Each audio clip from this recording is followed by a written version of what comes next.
Hey guys, this is Rayanne with Shaka Designs. Just wanted to show you a quick little video. I wanted to move my AdWords Express account back to AdWords.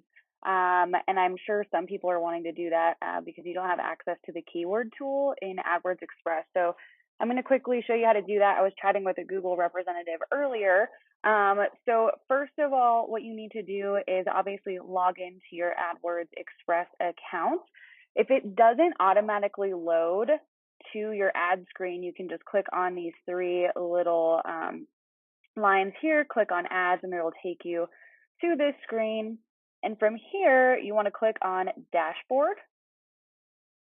Once it loads this page, you'll want to scroll down. Oops, I went too far. You'll want to scroll down to product or service, hit edit, and then from here, scroll down on this window as well. And it says, want more control of your audience settings. Click that. This window will pop up and you can switch to AdWords. It says this cannot be undone, so just know that. So once you hit switch to AdWords, it'll take a minute. It'll pause everything in Express. And it'll just take a minute to load this up, and then you can go to your AdWords account. So hopefully that helps.